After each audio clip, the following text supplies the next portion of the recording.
Hi everyone, my name is Luna. I'm 29 years old and I'm a programmer at a small agency in downtown Los Angeles. From the outside, my life looked pretty normal. Work, friends, and the occasional party. However, in the last few months, my life took a 360-degree turn. And not exactly in a positive way, more in a scary way. That's why I want to share with you what happened to me, not to be scary, but to show you how someone who looks normal can hide an indescribable darkness inside. Let's start at the beginning. I met Tomas in a coffee shop near my work. He was a handsome guy and had that special charm that caught you in an inexplicable way.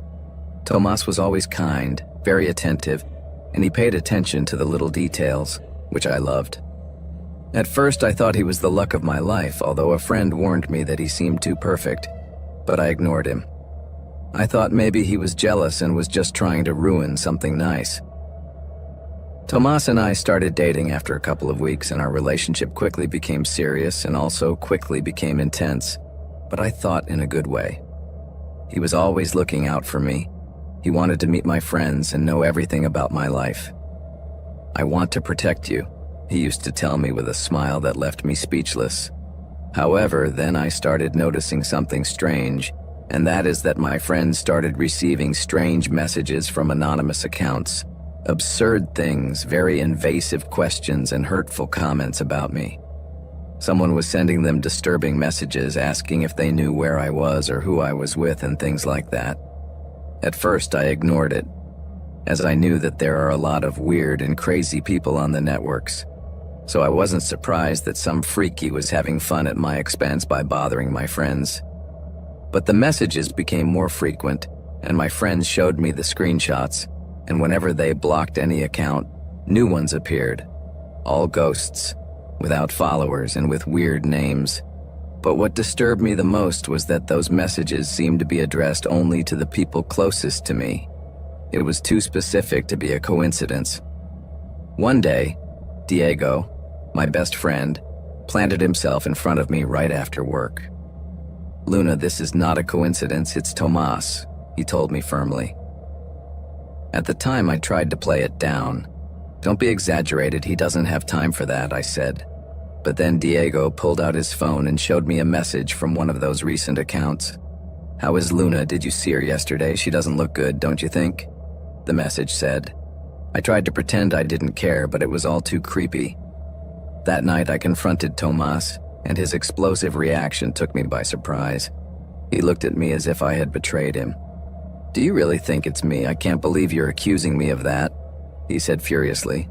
I immediately felt bad and apologized to him, but I was still angry about what I had discovered. "You have no idea how much I love you," he finally said, hugging me with a desperation that confused me. I wanted to believe him, but it was all too weird, and I couldn't ignore the fact that it all started since he came into my life.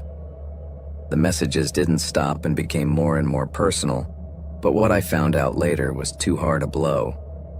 One day, Thomas left his computer open while he went to the bathroom, and I couldn't resist the temptation to go over and check it. That's when I saw one of those accounts logged in. There was no doubt now I couldn't fool myself anymore. It was him. I sat there waiting, furious and hurt, and when he returned, I looked him in the eye. "Explain this, Thomas," I said, showing him the screen. His expression changed instantly. It was as if a mask was falling off. "It's not what it looks like," he tried to defend himself. But I was no longer paying attention to him, just feeling a mixture of anger and disgust. "How long have you been doing this? Answer me," I shouted angrily. He tried to come closer, but I immediately rejected him. "Don't you dare come closer," I told him through gritted teeth. But then his face took on an expression I had never seen before. "Is this how you repay me after all I did for you?" he said before grabbing my arm and pushing me against the wall. "Those aren't your friends. You can't have friends. Don't you understand that you're a woman? Men just want to be with you." I couldn't believe my ears. "Are you completely crazy? Leave me alone," I shouted at him. But he insisted. "Your friends want to take you away from me. They think I'm no good for you. They want to separate us, don't you understand?" he shouted desperately. The situation was terrifying. I never imagined that someone I thought I loved was showing such a dark side. I never thought the situation could get this intense, but suddenly I was trapped in my room as he pressed me against the wall, slamming the door shut. "You can't come out until we talk," he said, slamming his palm violently against the wall right next to my face. That terrified me. My head was spinning at the time, but I noticed a glass vase in the corner, and in a fit of desperation, when he let his guard down a little, I grabbed it and with all my might smashed it over his head. Thomas fell to the ground, and at that moment, without looking back, I ran out of my apartment and called 911. The police arrived super fast and took my statement in a matter of minutes. That same night, they took Tomas away, but the next day I was dumbfounded to learn that he was released. There is not enough evidence, I was told. I couldn't believe what I was hearing. I changed the locks on the apartment, but I didn't feel safe at all. Soon after, my friends convinced me to go to a party to distract myself. "You need to clear your head," Diego said. So even though I was still paranoid, I decided to accept. During the party, I tried to relax. There was music and laughter. Everything seemed to be back to normal. But at one point, as we were leaving with my friends, I saw him. His car slammed on the brakes in front of us, and my heart stopped in its tracks. I was paralyzed for a second until a friend grabbed my arm. "Come on, Luna. Don't make a big deal out of it." We walked to his car to leave, but at that moment, Thomas suddenly came out with something shiny in his hand. It was a piece of broken bottle. Without thinking, he ran towards me, screaming some crazy thing. But at that instant, Diego got between us, trying to protect me. That's when Tomas lunged at him and started stabbing him. Diego tried to dodge the attacks, but Tomas had more strength than we had anticipated, and everything turned into chaos. Tomas looked like a wild animal, totally out of control, trying to knock my friend down so he could get to me. But fortunately, Diego managed to cover himself with his forearms, and at that moment, I started to hear the sirens. The police arrived just in time, and the officers subdued Tomas as he continued to shout incoherently, but they handcuffed him and took him away in a patrol car. Diego was injured, but insisted he was fine. "You have to make sure they keep him locked up," he told me. So I went to the station to give my statement once again, and this time the evidence was overwhelming. The attack in the middle of the street, the glass in his hand, and the witnesses were his undoing. Tomas was prosecuted and sentenced. And although I felt an immense relief at the end, there was also an emptiness in me and a constant feeling of insecurity. 6 months have passed since that night, and now I have moved to a new place and am in therapy to deal with all the madness I experienced. Diego, for his part, is doing better, and his scars on his arm remind everyone how close we came to losing everything. My friends have been incredibly supportive, more so than I expected, but there are days when I still feel uneasy, looking over my shoulder. The scariest thing is that Tomas was not an obvious monster. He was an ordinary man, someone I thought I could trust. I learned that monsters don't always dwell in the dark. Sometimes they are right in front of you, smiling and pretending to be normal people.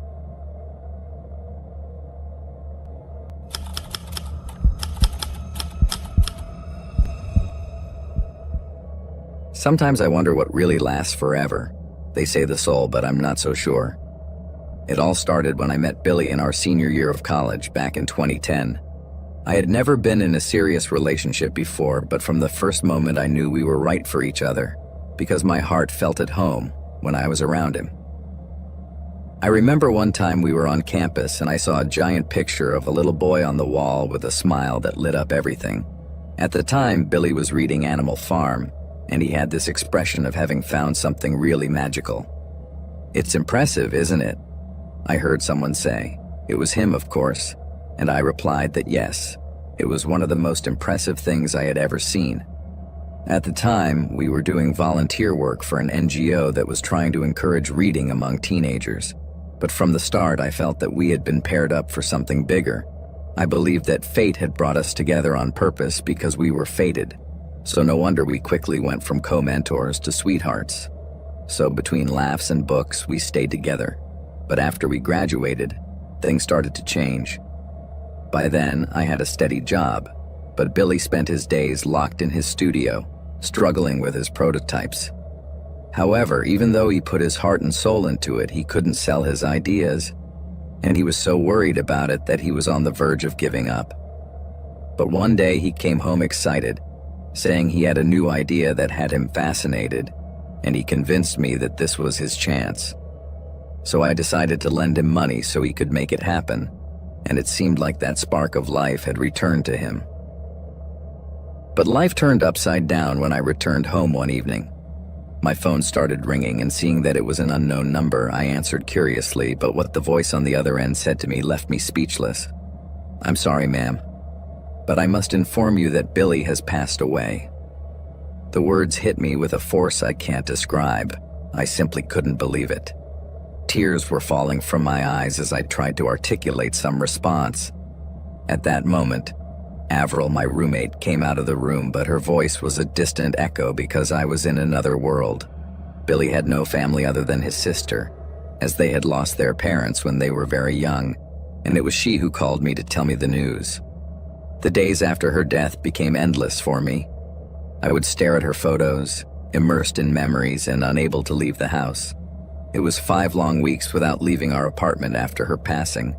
I didn't care if he had a job or not. Maybe if he hadn't been so caught up in trying to achieve his dreams, he could have been here with me. Somehow I blamed myself for not having done more, for not having encouraged him enough. My termination letter came quickly, and Avril tried to convince me to go out and distract myself, saying that my depression would end up killing me too. However, I saw no reason to do anything, not even to get out of bed. I spent my days in a routine, waking up gloomily, looking at Billy's pictures, and some days eating what was left of the refrigerator.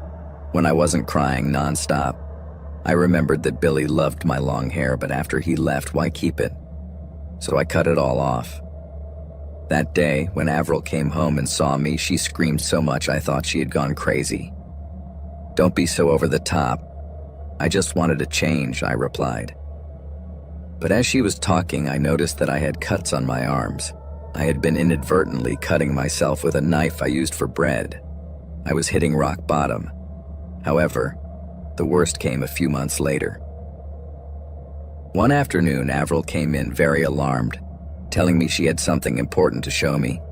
Seeing her so upset, I asked her what was going on. Then she took me by the hand and sat me down on the living room couch, and then sat down next to me. My heart dropped to the floor as Avril showed me a series of photos showing Billy with another girl, claiming he was alive. "No, that's impossible," I said with my voice cracking. "Billy is dead, Avril," his sister told me.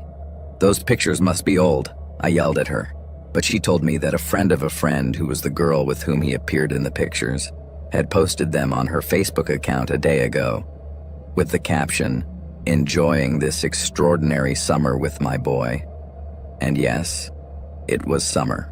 Avril told me that she had seen the post by chance when her friend shared the photo, congratulating the couple for their beautiful love.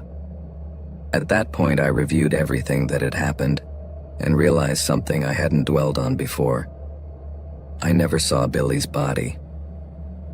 His sister told me that relatives cremated the body privately and took the ashes back to London, his hometown. Confusion overcame me, but I was determined to find out what was going on. So I called Avril and asked her to ask her friend where Billy and the other woman were, and she gave her the address. Avril agreed to take me, and when I arrived, I only felt an even greater shock as I corroborated that it was all true, and that he really wasn't dead. Billy was there, standing there, smoking a cigarette on the balcony of the luxurious house where he lived with the girl. It turns out that in addition to taking my money, he had gotten 2 investors and had received a good amount of money, but when he realized that his project was not going to materialize, he decided to fake his death and escape. To add salt to the wound, he was now dating this wealthy girl whom he was surely squeezing, while I languished in sadness and despair. That afternoon, I came to a conclusion that sent chills down my spine. The only way to put out the fire burning in my head was to kill him. So after tracking him down, I began to hatch a plan. That night, it felt like the right time. All the conditions were in place to consummate my revenge on Billy, so I knocked on his door, and when he opened it and saw me, his face unhinged. But instead of complaining to him, I started crying and told him a horror story, that I had almost been mugged and didn't know where to go. Strangely, he didn't ask me how I knew where he lived or how I had gotten to him. Instead, he invited me in. I sat on his couch, all my emotions scrambled, as I watched him move from side to side. Every sweet word that came from his lips burned in my heart. Then I blurted out, "So how's your girlfriend?" letting the venom of my words seep out. He was startled by my tone, and after being silent for a few seconds, he told me everything was fine. I smiled, but it was a cold smile, far removed from what I used to be, and how could I not? If while he was enjoying a new life, I was a scarred mess from the pain he had caused me. I tried to calm down a bit so as not to ruin it, so I took a deep breath, preparing myself for what I had to do. At that point, I stood up and with false calm told him that he had nothing to worry about and that I had already forgiven everything. Then I could see the relief in his gaze, and that filled me with fury. I opened my arms as if I wanted to hug him, and he unsuspectingly reached over to wrap me in a hug. But he didn't notice that I was hiding a knife in my back. Billy didn't know what was happening until he felt the coldness of the metal go through his body. He collapsed to the ground with the first stab and flailed like a fish out of water trying to get away. But I was determined and stabbed him again and again, counting every moment of desperation he had endured, until he finally stopped moving. When it was all over, I sat on the floor next to his body, hugging my knees and feeling a mixture of satisfaction and emptiness. He really was dead now, but in a way, so was I. I was dead. I rocked back and forth, smiling and crying. But my peace didn't last long as the police arrived quickly. A neighbor had heard the screams and called 911. Long story short, after a whole investigation, I was taken to a psychiatric facility for treatment. Since then, the dreams of me stabbing Billy keep replaying in my mind. But strangely, it makes me feel happy.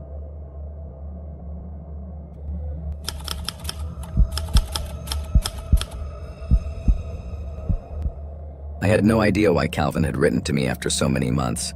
His message was short and almost casual. "Can we please talk?" But reading it made my stomach churn.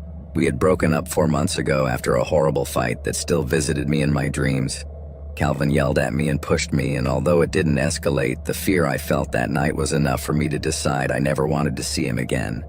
But you know, time can make things blur, and as it usually happens, all the nice memories began to bubble up. The good times, the laughter, the happy days. And although I didn't want to accept that I still had feelings for him, the truth was that I still loved him. So I replied dryly, "Okay, but just to chat." We agreed to meet at a downtown restaurant, a public place that gave me some security. And although I knew that accepting that meeting was a big mistake, I told myself that it would just be a conversation. I just wanted to hear his apology, or at least convince myself that I needed that closure. Although deep down I knew that maybe he was just looking for a reason to justify how weak I felt. Date night came, and I looked in the mirror. I felt a combination of nerves, and something else I didn't want to talk about. A vulnerability mixed with a hope that I didn't know where it came from, but it was there. Calvin arrived on time, as always. He was well-dressed and had that smile that used to melt me. When we arrived, we hugged. And even though I accepted that hug, my body automatically tensed. Then we sat down at a table by the window and started chatting. At first, the conversation was easy. We talked about trivial things, work, family, his recent travels. But when the waiter arrived with the drinks, I noticed a strange change in him. Although he was still talking, his tone had cooled and his answers became shorter and shorter. Something that puzzled me a little, so I tried to change the course of the conversation. But there was something in his gaze that made me uneasy. Calvin was staring at me as if he expected something from me, and his smile now seemed to be more of a calculating mask. The atmosphere at the table suddenly started to become tense, and although he was still polite, his movements were different. Every time the waiter approached, I could see his jaw tighten. I swallowed my food as fast as I could, wishing the evening would come to an end soon. Something told me this was weird, but I tried to keep my composure and play it cool. As we left, Calvin insisted on driving me home, and I didn't know how to say no. So we got into the car in silence and stayed that way for most of the way. We barely spoke. As soon as we arrived, I offered to go up alone, but he suggested we walk for a while and take the stairs instead of the elevator. I agreed, even though my instincts told me not to. When we reached the door to the stairs, he led the way, but as soon as I crossed the threshold, I felt his push against the wall and his hands tightened on my shoulders with unexpected force. "I can't believe what you did with that waiter," he said, and a shiver ran through me as I saw the fury in his gaze. I tried to protest, but I could hardly breathe. His face was so close I could feel his hot breath on my face. "What are you talking about, Calvin?" I said, my voice cracking. "You don't lose your habit of wanting to flirt with everyone. You left me for another guy, didn't you?" he said with his eyes blazing. I tried to say something, but before I could articulate a word, Calvin let go of me and with a sharp push sent me tumbling down the stairs. The impact was brutal and pain shot through every inch of my body. When I opened my eyes, I was in total pain and disoriented, lying on the landing between two floors. But before I could understand what had happened, I saw it. Calvin was coming down the stairs with a knife in his hand. "Why didn't you ever call me? You've been seeing other guys, right?" "Of course you have. You're a slut," he said, taking a step towards me. "I've always been good to you, and look what you've put me through. I was willing to forgive you, you know. Another guy would have destroyed you by now." I couldn't move. The pain was indescribable. "I never want to see you again. Help. Somebody help me," I managed to scream, hoping someone would hear my plea. But the silence was all-consuming. Hearing me scream, he came down the stairs faster. And at that moment, fear filled me with adrenaline. With a superhuman effort, I managed to get to my feet and staggered down the stairs, clinging to the railing to keep from falling. My breathing was erratic, and I could hear his footsteps echoing behind me, rapidly approaching. I reached my apartment almost crawling and screaming desperately as I searched for my keys to open the door to my apartment. For a second, I thought I had arrived safely, but when I looked back, there he was, holding a bunch of keys in his hand. "You dropped this?" "Darling, but relax. We're going into your house together," he said, coming closer. My God. He wanted to lock me in so he could keep attacking me. At that moment, I felt lost. I knew that would be the end of me. But just at that instant, I heard a noise around us. The door of the neighboring apartment opened and a man came out, worried. "What's going on here?" he said. But before he could do anything, Calvin brutally hit him, knocking the poor man unconscious. His head hit the wall, and it was as if a ball had bounced, but it backfired, because those blows, accompanied by my screams, only attracted more neighbors. The presence of other neighbors, however, only seemed to make him even more furious. In the midst of a fit of rage, Calvin picked me up off the floor and began dragging me back towards the stairs. "Get off me, help!" I yelled, struggling, but his grip was too strong and no one seemed to want to confront him. I managed to free myself from his grasp for a few seconds and stepped back, but my foot slipped. Then he tried to catch me, but in doing so he lost his balance and we fell at the same time, rolling down the stairs. My body stopped at the first landing, but he continued to fall to the next floor. Suddenly, a high-pitched scream came from his lips as his leg twisted in a horrible way, and then chaos broke out. The neighbors started screaming and running towards the place. While I was unable to move, I was just lying on the floor crying and did not understand anything of what was happening. Suddenly, Calvin's screams died down and I felt the presence of many neighbors around me. Some were worried about me and others were checking for injuries. After that, my memory faded and I closed my eyes, letting exhaustion take over. When I woke up, I was in a hospital covered in bandages. Beside me was a police officer who informed me that Calvin was in custody and would be facing attempted murder charges. I still find it hard to believe what happened that night, and every time I close my eyes, I relive that terror. But there is one thing that gives me peace of mind. I know I will never see him again. The security cameras recorded everything, and the neighbors were willing to testify on my behalf. All I know is that Calvin will be locked up for a long time, and even though my body was shattered, I know that I will finally be able to live in peace. Sometimes I wonder if there were signs I missed, things I should have noticed before, but in the end, that doesn't matter anymore. The only thing that really counts now is that I survived, and that no matter what happens, I will never let anyone do to me what Calvin did to me.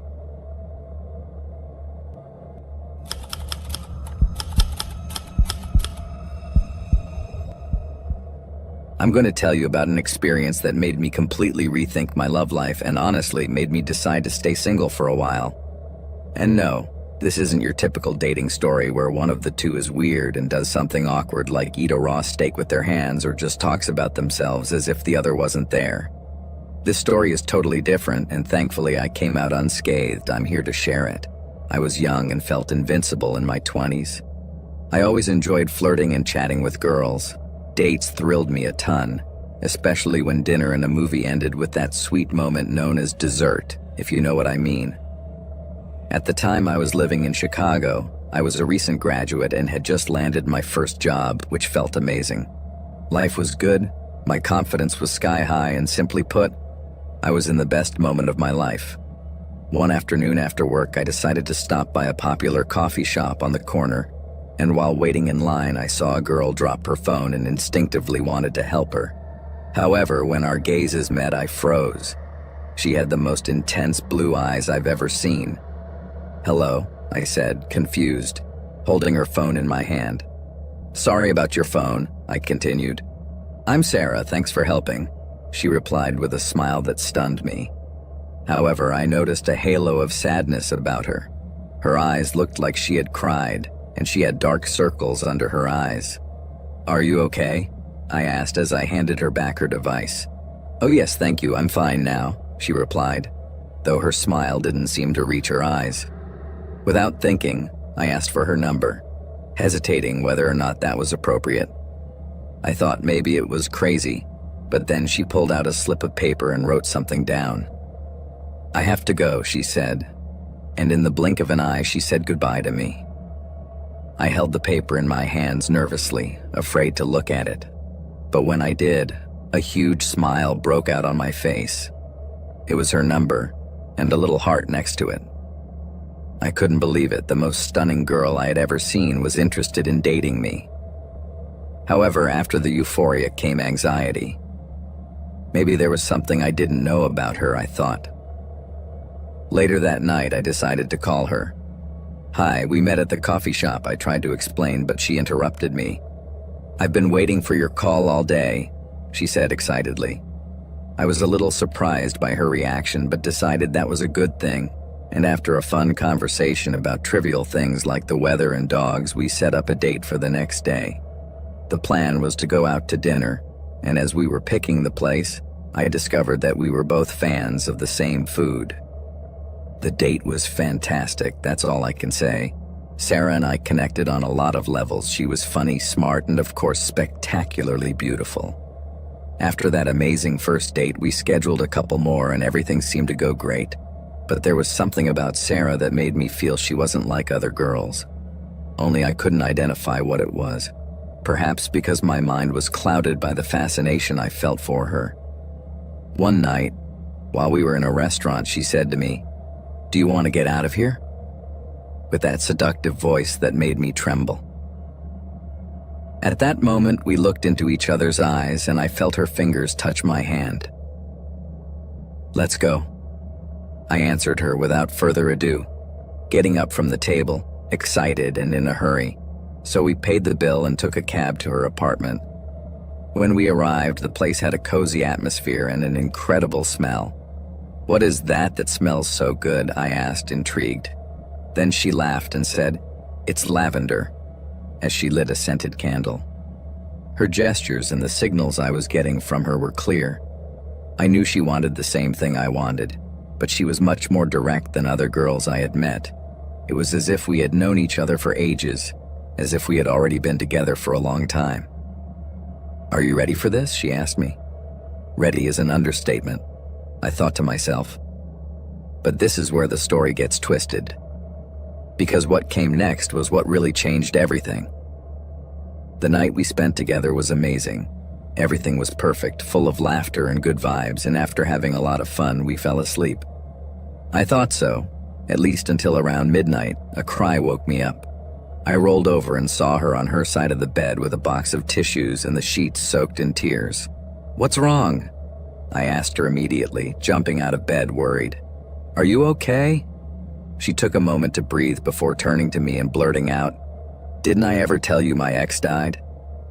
I felt a knot in my stomach immediately and just said no. If you wondered why a pretty girl like me is single, you should know it's because I couldn't get over him. "I'm sorry," I mumbled, somewhat incredulous. "He passed away a month ago, and since then you've been the only person who's made me feel anything," she told me with an intense look. "You're the one I feel a real connection with," she continued. "I know we're soulmates." As I listened to her, I couldn't help but feel that it was all too intense for the short time we had known each other. We got along well, sure, but we didn't know much about each other. "I feel like we're soulmates," she repeated, and before I knew it, she took my hand, looked deep into my eyes, and asked me a question I'll never forget. "Will you marry me?" I was shocked, speechless. It was our third date and the first time we were making love, and she was proposing to me like it was nothing. Is she serious? Well, what can I tell you? It's nice of you to propose, but this is too fast. We're only on our third date and... I barely managed to say, as I stood up and started looking for my clothes, which were nowhere to be found. "Where are my clothes?" I asked, and she burst out laughing. "You think you can just use me and throw me away like that?" she said mockingly. Suddenly, the lavender candle I had burning was smashed against the wall, but before I could react, she pulled a knife out from under her pillow. "This is Sharpie. She loves to do things that make me happy," she said, looking rather disturbed. I tried to calm her down, but her attitude became more aggressive out of nowhere, and she ran at me with the knife held high. It was then that I felt a sharp pain in my shoulder. She had stabbed me. I screamed in pain and on impulse pushed her against the wall to run away. It was really lucky that the apartment door was not locked, which allowed me to escape from that hell. As soon as I got home after receiving help at the hospital, I blocked her number. A few months went by, and one afternoon while I was in the office dealing with some paperwork, my boss's secretary said to me, "Excuse me, there's a client here." "Okay, tell him to come in," I replied. But when the client came in, I almost fainted. It was her. "Hello again," she said with a smile that almost gave me a heart attack. "Have a seat," she said before opening her trench coat, revealing slash marks all over her body. "Look what you did to me." At that instant, I knew I was in serious trouble, so I pressed the button for the secretary to call the police. But then, the phone exploded in a spark. "What the hell?" I exclaimed, and when I looked up, I saw that she had a gun and was pointing it at the secretary. Sarah fired at the coffee machine and then turned her focus back to me. "Any last words?" she asked, at which point I closed my eyes, expecting the worst.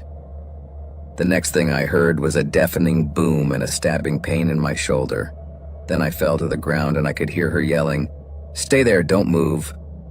But my vision blurred and everything went black. I woke up in the hospital, dizzy and with a bandaged shoulder. It turns out that my office door had been blocked by building security before the police arrived. She shot me in the shoulder and I passed out, but the real madness happened later. By the time the authorities arrived, security had managed to hold her off, but then she jumped out the window and the office was on the 13th floor.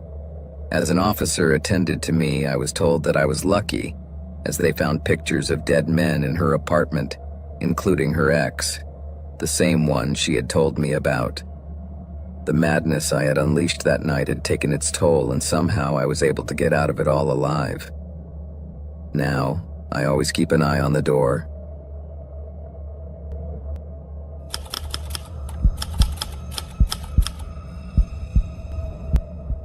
When you get to a certain age, you start to think more about the stability of relationships, but that usually happens when you're an adult.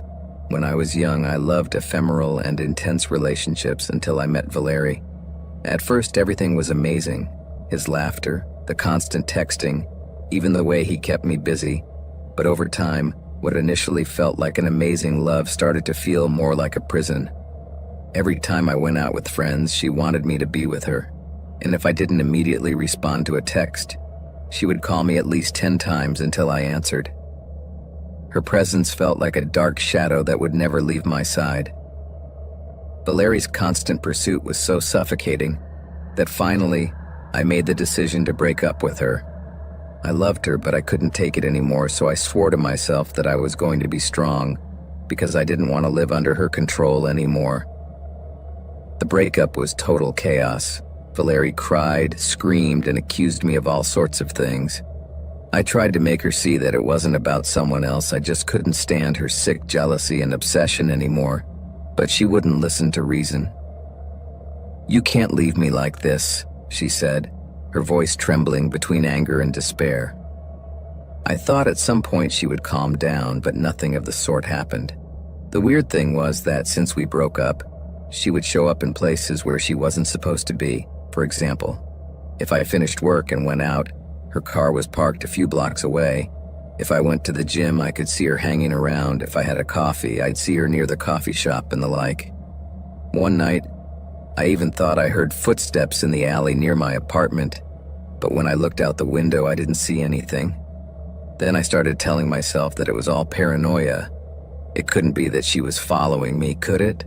From then on, I started ignoring all the messages and calls she kept sending me, convinced that if I didn't listen to her, she would eventually get tired of it. But Valeri wasn't the type of girl who gave up easily. One weekend, I decided to go out with some friends. I needed to distract myself and, more importantly, prove to myself that I could go on without her, so we went to a restaurant away from the city. It was a quiet place with good food and the perfect atmosphere for chatting. We had a lot of laughs that night, and for the first time in weeks, I felt more relaxed. However, as I pulled out into the parking lot, I noticed something strange about my car. And as I approached, I saw Valeri leaning over the hood of my car, and her arm was waving frantically. It took me a couple of seconds to realize that she was scratching the paint with a piece of broken glass. Her movements were chaotic, almost frantic, and her expression was a disturbing combination of fury and satisfaction. She looked demented. "What the hell are you doing, Valeri?" I shouted at her. At that moment, she turned to look at me, but her expression didn't change. That terrifying mixture of repressed anger and strange pleasure was still there. "I'm teaching you a lesson, sweetheart. You need to learn that it's rude not to respond when someone talks to you," she told me in a voice that promised nothing good. I tried to ignore her and move on so as not to make things worse, but when I tried to open the car door, she held up her hand as if to stop me. "Don't you dare come in. If you do, I'll cut you," she said, threatening me with a piece of glass. I froze for a second but quickly pulled out my phone. If she was going to behave that way, I needed some proof, so I started recording as she kept scratching at my car and yelling things that barely made sense. That I was a liar, that all my friends were desperate, and that no one loved me like she did. But suddenly she realized I was recording her and her face changed instantly. But before I could react, she lunged at me with a broken glass in her hand. "Stay away," I told her, even though I already knew she was about to panic. At that point, I didn't know if I should run for my life or stay and confront her again. Then she stopped, breathing heavily, and with her eyes fixed on me as if she was figuring out what to do. In an instant, she made the decision to pursue me. I could have confronted her, but with the sharp object she was carrying, that could end very badly. Either of us could get hurt, so I literally decided to run away. But after a few meters, I dared to look back and noticed that she had stopped. She didn't follow me. Apparently, she had decided not to continue. So there I was, with my heart pounding, trembling, and trying to understand what had just happened. I went back to the parking lot a few minutes later and stared at my car. The shattered glass was still scattered on the ground. My heart was beating a mile a minute and the adrenaline was clouding my judgment a little. So I got in the car, locked the doors, and tried to calm down by taking deep breaths. I just wanted to go home. The drive was quiet, the streets almost empty, and there was no traffic, but although I tried to concentrate on the road, my mind couldn't help but think about how unsettling it was to see Valerie hiding in the parking lot, scratching at my car. I wondered how far she was willing to go and came to the conclusion that I had to report her as soon as possible. This was getting out of hand. Suddenly, a thud behind me and I was snapped out of my thoughts. Something had moved in the back seat, so I looked in the rearview mirror but saw nothing. Just then, I felt a cold, sharp touch on my neck that made me turn my head, and to my horror, I saw Valerie leaning out from the back holding the broken glass. At that moment, I let out a scream and turned the steering wheel instinctively, causing the car to skid out of control. She was screaming something, but panic wouldn't let me hear her. I couldn't believe she had never really left, but had hidden in the trunk of my car. The car kept lurching as I tried to get the glass out of her hands. We struggled, and while my hands tried to keep her away, she was doing her best to stab me with the glass.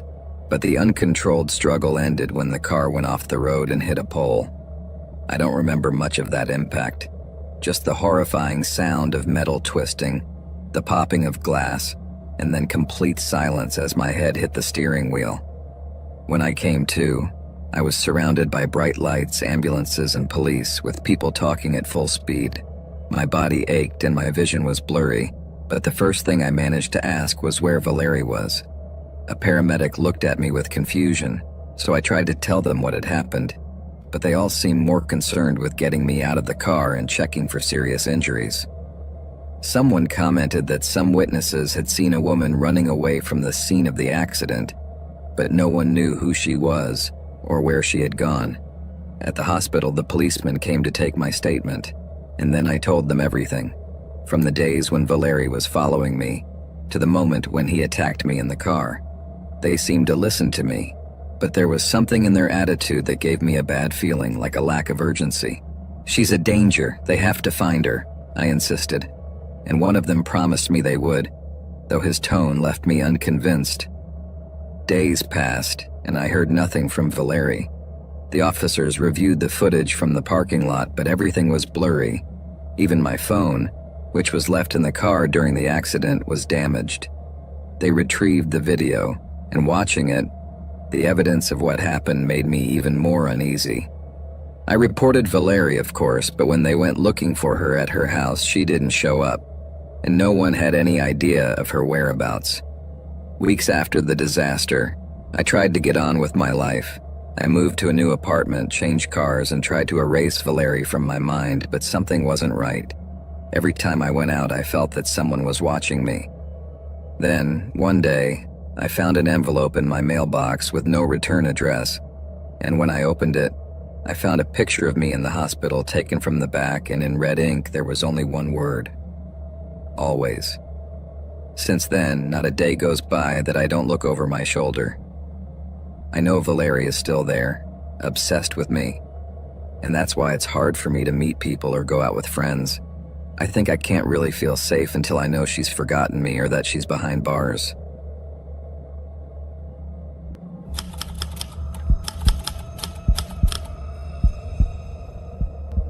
When I turned 24, I realized that conventional love wasn't my style. That romantic idea of two people living happily and quietly didn't say anything to me.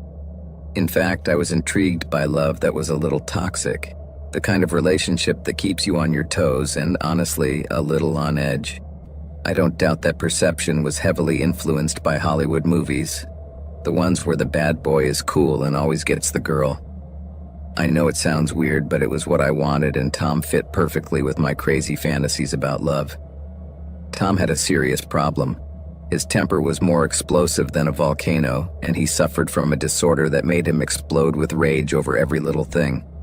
At first, I was attracted to this trait.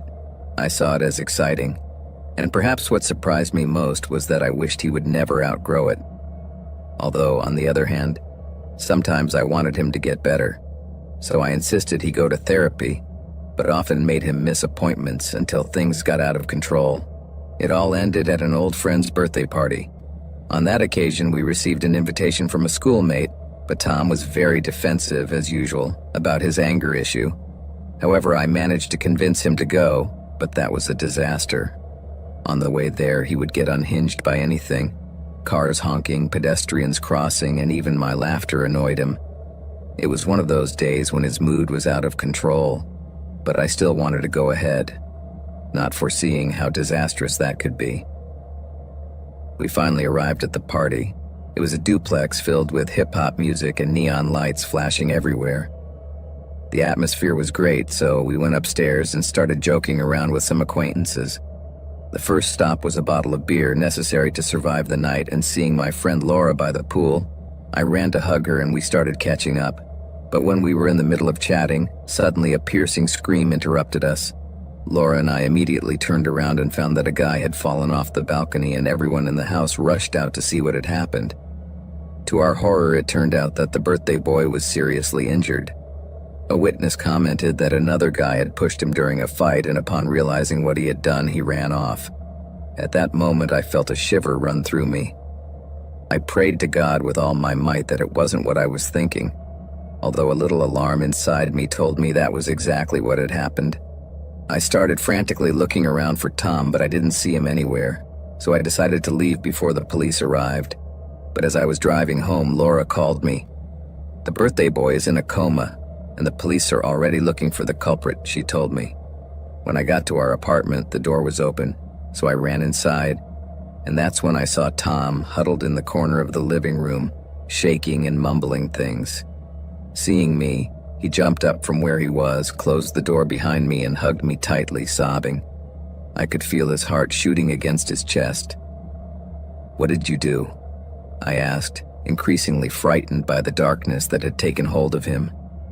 He started talking about how bad my mental problems are and said I should go to an island to get cured, he said in a shaky voice. Every word made me feel more uneasy. "So what?" I said, urging him to continue. I was implying that I was angry all the time, and that crap, am I? He let go of me and grabbed my hand tightly. "You're okay, relax." I tried to calm him down. He listened to me, took a deep breath, and then went to the kitchen to pour himself a glass of whiskey, and apparently that managed to calm him down a bit. "What happened to him?"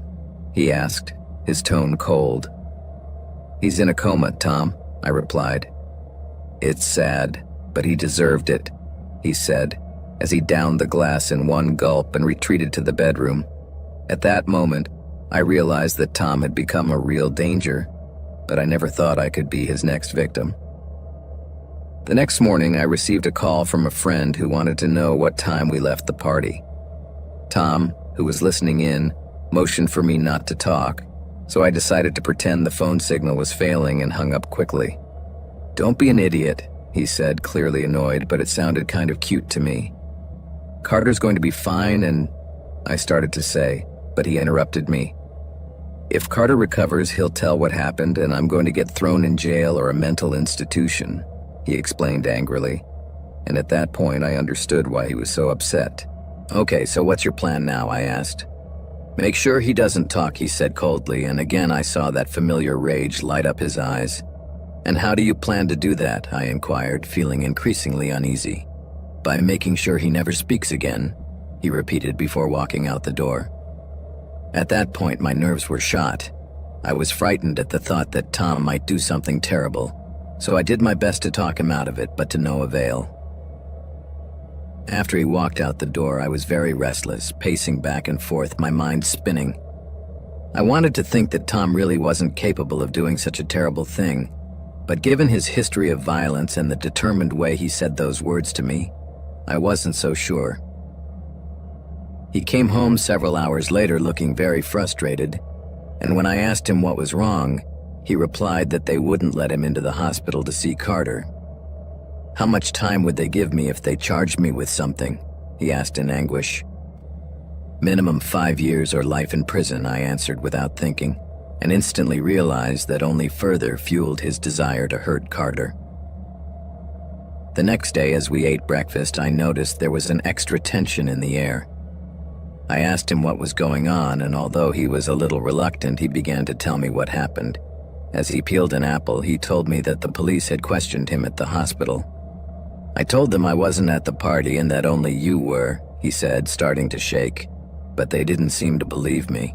They stared at each other and finally let me go, but we're not safe.